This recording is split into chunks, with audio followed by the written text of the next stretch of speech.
Los 7 días de la creación.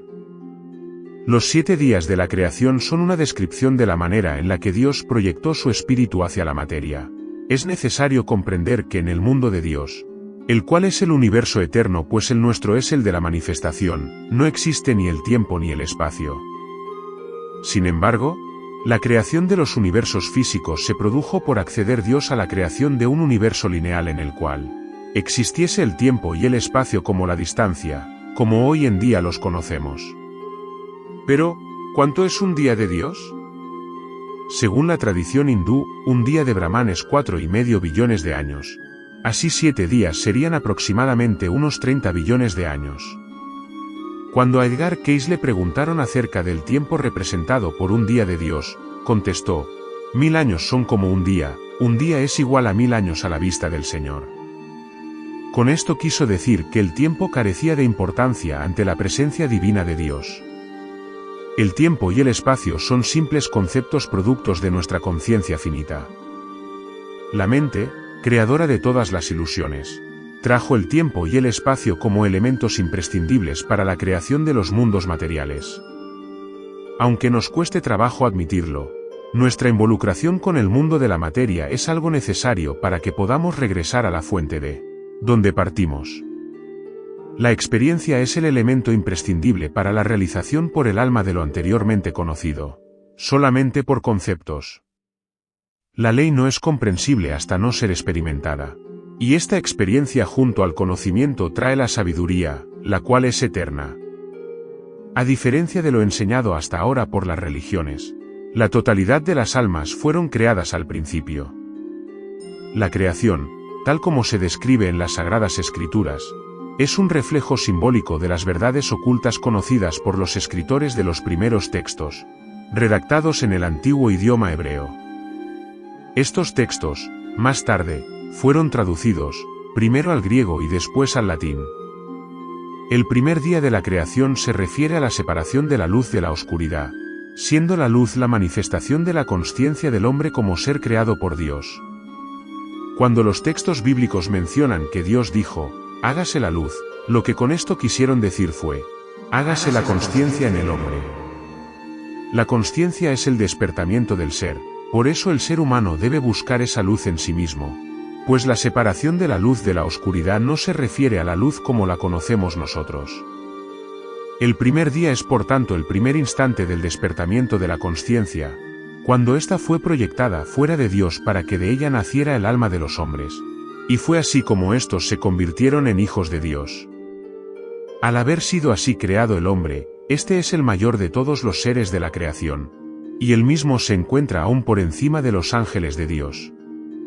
Es necesario que se descubramos la diferencia entre alma y espíritu. Si el primer día de la creación representó el despertamiento de la consciencia en el hombre, el segundo día de la creación representa la distinción entre el espíritu, del cual surgió la materia más tarde, y la consciencia como atributo del ser. Anteriormente no existía esa distinción entre los dos, pues todo era solamente uno. De esta forma surgió la consciencia como vehículo de manifestación del alma del hombre y el espíritu como la fuerza creadora detrás de todo lo manifestado como materia. El electrón descubierto por la ciencia es el mismo espíritu de Dios llevado al plano de lo físico. Todo es energía, aún la propia materia es energía de espíritu cristalizada. Y el espíritu es materia sublimizada. Los demás días de la creación representaron el comienzo de la formación de todos los mundos, tanto los materiales como los espirituales, de los cuales el hombre actual no tiene ni siquiera la menor idea. Pero todo el proceso comenzó inicialmente en forma de una emanación, de la propia energía del Espíritu de Dios, seguida esta por el proceso llamado de creación, el de formación y finalmente el de la acción, el cual es el mundo que habitamos en el presente. De todo lo cual se desprenden las siguientes conclusiones. Primero, todas las almas fueron creadas al principio, cuando Dios dijo hágase la luz, lo cual es igual que decir, hágase la consciencia en el hombre. Ninguna alma fue creada después de esto, pues la creación fue así completada al principio mismo. Segundo, esto no quiere decir que todas las almas creadas vinieron hacia el planeta Tierra, sino que se encuentran dispersas por todo el universo, y aún un gran número de ellas no se aventuró a abandonar el reino de Dios, por lo cual no todas las almas se lanzaron a la aventura del descenso hacia los mundos materiales recién creados. Tercero, el espíritu es la esencia de la vida emanada de Dios en forma de energía divina. Así todo lo creado es una emanación de Dios. Por eso en la Cábala se dice que el proceso de lo llamado creación pasó por 4 etapas.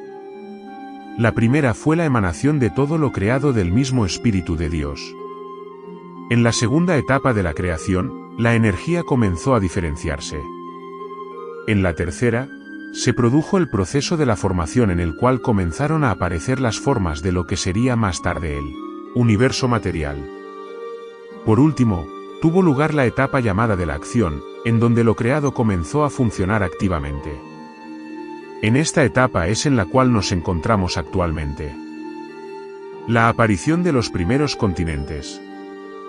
Las primeras manifestaciones del alma humana sobre el planeta Tierra tuvieron lugar en la zona hoy conocida como el Círculo Polar, en el llamado continente hiperbóreo, donde se originaron los primeros vestigios de la raza blanca.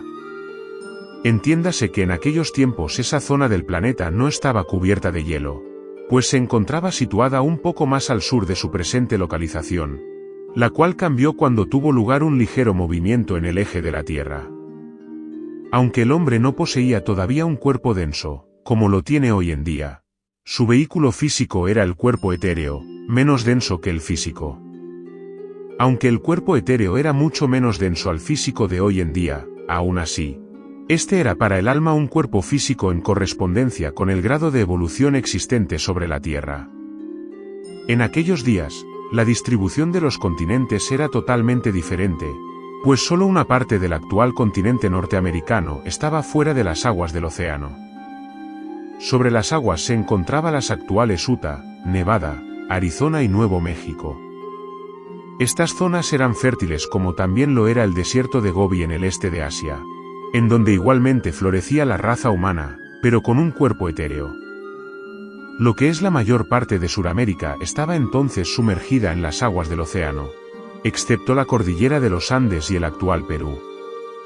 La parte norte de África Occidental, Egipto y Sudán, emergía de las aguas y el río Nilo desembocaba entonces en el Océano Atlántico.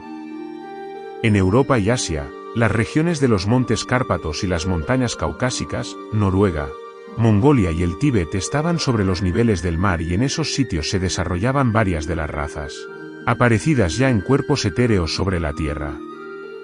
Las mayores áreas terráqueas pertenecían a Lemuria y la Atlántida. Lemuria ocupaba gran parte del Océano Pacífico, mientras la Atlántida, casi toda la parte central y norte del Océano Atlántico, se extendía por su parte oeste hasta las costas de Norte y Suramérica, cubría el Golfo de México y llegaba por el este hasta las Islas Canarias. La isla de Bimini, las Bahamas y Yucatán formaban parte del continente Atlante.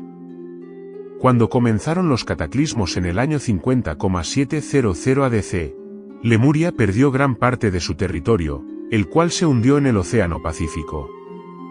En la Atlántida, el área ocupada hoy por el llamado Mar del Sargazo, cerca de las costas de Cuba, fue la primera en desaparecer. El resto del continente comenzó a fragmentarse y a convertirse en muchas islas con un sinnúmero de canales, golfos y corrientes, lo cual facilitó infinitas emigraciones hacia tierras más altas. Las áreas que fueron escogidas para la emigración, aunque distantes, no ofrecieron problema alguno a los atlantes ya que estos disponían de medios de transportación bastante adelantados. Se dirigieron hacia las montañas más altas de España y Francia, en la región de los Pirineos, y un poco más tarde hacia América Central y la tierra llamada por ellos Ad, en la costa pacífica de Perú. Ese fue el principio de las tribus conocidas como incas.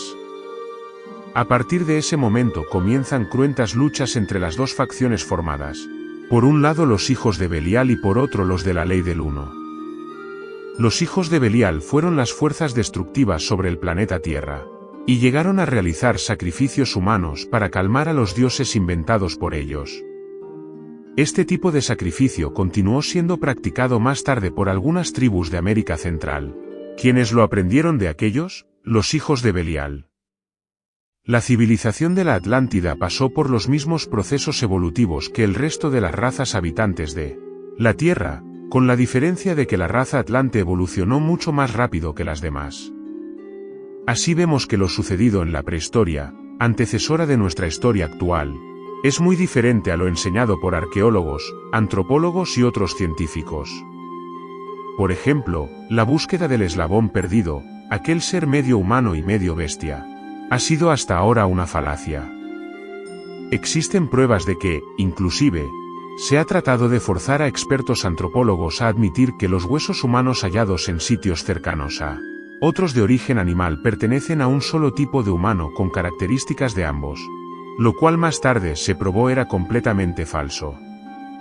El hombre ha sido siempre una criatura humana, lo cual se niegan a aceptar esos científicos que insisten en decir que es producto de la evolución darwiniana, teoría de la cual, aun su propio autor Carlos Darwin se retractó, al rectificar y decir que la aparición del hombre sobre la Tierra fue consecuencia del proceso espiritual, culminado con la densificación de su materia.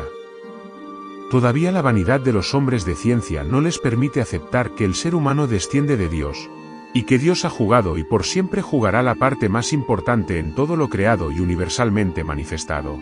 Estas influencias hacia el materialismo total y el dejar a Dios fuera del plan divino así como del resto de la vida del ser humano, es parte del trabajo desarrollado sobre la tierra por las fuerzas creadas por los ángeles caídos, los cuales no cesarán en su empeño hasta llegar el final de los tiempos. El trabajo de la iluminación de la mente de los hombres en este aspecto es, como hemos dicho antes, la labor más elevada que podemos llevar a cabo en nuestras vidas.